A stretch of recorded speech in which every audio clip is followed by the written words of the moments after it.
మంచిర్యాలలో ఎక్కడ గొడవ జరిగినా ఎమ్మెల్యే కొక్కిరాల ప్రేమ్సాగర్ రావుకు అంటకట్టడం విపక్షాలకు రివాజుగా మారిందని కాంగ్రెస్ నేతలు అన్నారు. గురువారం బీజేపీ జిల్లా అధ్యక్షుడు వేరేపల్లి రఘునాథరావు, కౌన్సిలర్ గాజుల ముఖేష్ గౌడ్ మిట్టపల్లి లక్ష్మిపై డీసీపీ భాస్కర్ కి ఫిర్యాదు చేశారు. మిట్టపల్లి జయరామరావుపై దాడి ఘటనని ఎమ్మెల్యేపై రుద్దేందుకు వారు ప్రయత్నం చేస్తున్నారని బ్లాక్ కాంగ్రెస్ అధ్యక్షుడు తిరుపతి ఆరోపించారు. వ్యక్తిగత గొడవలు, భూ తగాదాల్ని ఎమ్మెల్యే కనుసన్నల్లో జరుగుతాయని అభియోగించడం శోచనీయమని అన్నారు. జయరాంపై దాడికి ఎమ్మెల్యేకి ఎలాంటి సంబంధం లేదని, జయరామరావుపై ఉదయం దాడి జరిగితే రాత్రి పోలీసులకి ఫిర్యాదు చేయడంలో ఆంతర్యం ఏంటని ప్రశ్నించారు. అభివృద్ధి, సంక్షేమం కోసం నిరంతరం కృషి చేస్తున్న ఎమ్మెల్యేని ప్రజల్లో పల్చన చేయడానికి బీజేపీ, బీఆర్ఎస్ రెండు విపక్షాలు సంయుక్తంగా కుట్ర పన్నాయని ధ్వజమెత్తారు. పట్టభద్రుల ఎమ్మెల్సీ ఎన్నికల్లో పోటీ చేయాలని ఉబలాట పడిన రఘునాథరావుకి టికెట్ రాకపోవడం మతి భ్రమించి ఎమ్మెల్యేపై తప్పుడు ఆరోపణలు చేస్తున్నాడని ఆరోపించారు. ఎమ్మెల్యే కాంగ్రెస్ శ్రేణులను క్రమశిక్షణలో ఉంచుతున్నారని, శ్రేణులు గీత దాటే విధంగా ప్రేరేపితం చేయవద్దని కోరారు. చట్టం తమ పని చేసుకుపోతుందని, తప్పు చేసే వారికి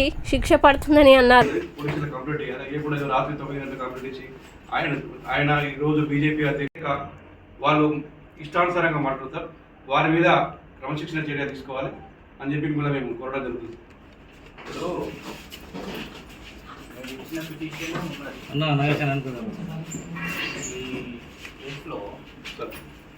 ఇరు వర్గాలు రెండు పిటిషన్లు ఇచ్చినారు. జయరామ్ అనేట ఆయన ఇచ్చినాడు, ఇంకొక సాయి అనే అతను. చేపల మార్కెట్ గొడవ అయింది, నన్ను వాళ్ళు కొట్టడానికి వచ్చినారు.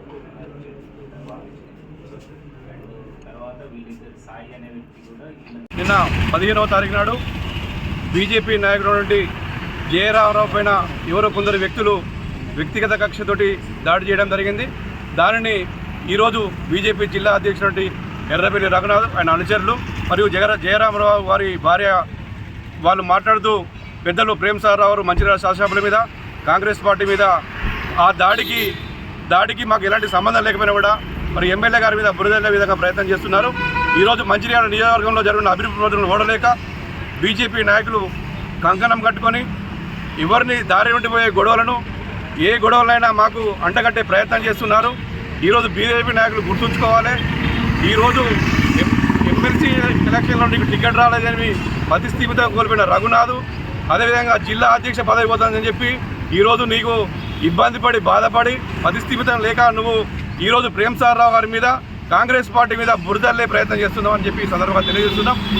నీ నాయకుడు అటువంటి జయరాము ఆయనకు అసలు ఎందుకు కొట్టిర్రు, ఆయన ఎవరు కొట్టిర్రు, నువ్వు దాని మీద ఫిర్యాదు చేయాలి. ఎక్కడ ఏ గొడవ జరిగినా, ఈ నియోజకవర్గంలో, ఈ పట్టణంలో ఏ గొడవ జరిగినా కూడా దానికి కాంగ్రెస్ పార్టీకి సంబంధం ఉందని, ప్రేమ్సాగర్ రావు గారికి సంబంధం ఉందని నువ్వు మాట్లాడుతున్నావు. ఉదయం 9 గంటలకు గొడవ జరిగింది. నీవు 9 గంటలు అంటే అది పోలీస్ స్టేషన్ నుంచి 1-2 కిలోమీటర్ల దూరంలో ఉంటుంది. నీ పరిధిలో నువ్వు ఫోన్ చేయాలి పోలీస్ స్టేషన్కు, లేదంటే కంప్లైంట్ చేయాలి. 9 గంటలకు పోలీస్ స్టేషన్లో గొడవ అయితే 9 గంటలకు అయితే ఆయనను తీసుకుపోయి ఎక్కడో హాస్పిటల్లో చేంజ్ చేసి రాత్రి 9 గంటలకు కంప్లైంట్ ఇచ్చి, అంటే నీకు ఆయన మీద కనీసం నీకు ప్రేమ, అభిమానం ఉందా? ఎవరికి దెబ్బ తాకిందనే ఉందా? లేదంటే రాజకీయం చేసే ఉద్దేశం కొద్ది నువ్వు మాట్లాడుతున్నావా? రఘునాథరావు గారు గుర్తుంచుకో, ఈ చీపు చిల్లర రాజకీయాలు చేయకు. ఇలాంటి రాజకీయాలు చేయడం వల్ల నీ ప్రతిష్ట ఏమో పెరుగుద్ది అనుకోకు, మా ప్రతిష్ట ఏం దిగజారదు. నువ్వు ఆకాశం మీదకి వెళ్తే నీ ముఖం మీద పడుతుంది. ఈరోజు ప్రజలు గమనిస్తారు, ఈ మంచిర్యాల పట్టణం శరవేగంగా అభివృద్ధి చెందుతుంది. అన్ని విధాలుగా, అన్ని రకాల ప్రజలకు న్యాయం జరుగుతుంది. ఈరోజు విద్యార్థులు, యువకులు తప్పుదారి పడకుండా ఈరోజు సన్మార్గంలో నడుపుతారు. గత ప్రభుత్వంలో ఎట్లుంటే ఒక్కొక్క విద్యార్థి, యువకులు మొత్తం గంజాయికి అలవాటు పడే ఉండే. ఈరోజు విద్యార్థులందరూ కూడా వీళ్ళు సంతోషంగా ఉంటారు. ఇక్కడ మంచిర్యాల ప్రజలు సంతోషంగా ఉంటారు. నువ్వు ఈరోజు నీకు ఇష్టానుసారంగా నువ్వు మాట్లాడుతూ నీ పబ్బం కొట్టుకోవడానికి, నీ పార్టీ కోసమో, నీ నాయకుల కోసం మాట్లాడేది పద్ధతి కాదు. ఇప్పటికే నీకు చాలా సమయం ఇచ్చినాం. ఇప్పటికే మేము చట్టం తన పని చేసుకుపోతుంది. మేము చట్టంలో జోక్యం చేసుకోవద్దని చెప్పి మేము ఊపుకుంటున్నాం. కాంగ్రెస్ పార్టీలో క్రమశిక్షణ కార్యకర్తలు ఉన్నారు. పెద్దలు ప్రేమ్సాగర్ రావు గారు క్రమశిక్షణగా మా కార్యకర్తలు ఉండాలని చెప్తున్నారు. కానీ మేము క్రమశిక్షణ దాటి బయటకు వస్తే నీవు చేసే పనులకు మేము సమాధానం చెప్తాం, జాగ్రత్త అని చెప్పి సందర్భంగా తెలియజేస్తున్నాం.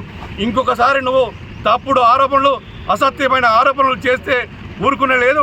ఇంకోసారి మా ప్రేమ్సాగర్ గారి మీద కానీ, కాంగ్రెస్ పార్టీ మీద కానీ ఎలాంటి సంబంధం లేని తప్పుడు ఆరోపణలు చేస్తే ఊరుకోలేదని లేదని చెప్పి బీజేపీ పార్టీ నాయకులకు, జిల్లా అధ్యక్షులకు ఈ సందర్భంగా మేము హెచ్చరించడం జరుగుతుంది. ఈ విషయమై మేము ఈరోజు గౌరవ డీసీపీ గారికి కూడా మేము కంప్లైంట్ చేయడం జరిగింది. తప్పకుండా డీసీపీ గారు ఎంక్వైరీ చేసి వారి మీద చర్య తీసుకోవాలి. ఇలాంటి సంఘటనలు పునరావృతం కావద్దని చెప్పి కాంగ్రెస్ పార్టీ ప్రతిష్టను దిగజారడానికి వీళ్ళు మాట్లాడుతున్నారు, వీళ్ళ మీద కేసు పెట్టాలని చెప్పి కూడా మేము గౌరవ డీసీపీ గారిని మేము కాంగ్రెస్ పార్టీ ముఖ్య నాయకులు అందరం కలిసి కూడా కోరడం జరిగింది. తప్పకుండా డీసీపీ గారు కూడా ఇలాంటివి జరగకుండా తప్పకుండా విచారణ చేపిస్తామని కూడా వాళ్ళు చెప్పడం జరిగింది. ఇలాంటివి చేస్తే ఇంకోసారి ఊరుకోమని చెప్పి బీజేపీ నాయకులు హెచ్చరిస్తూ ఈ సందర్భంగా మేము అందరికీ కూడా కృతజ్ఞతలు తెలియజేస్తున్నాం.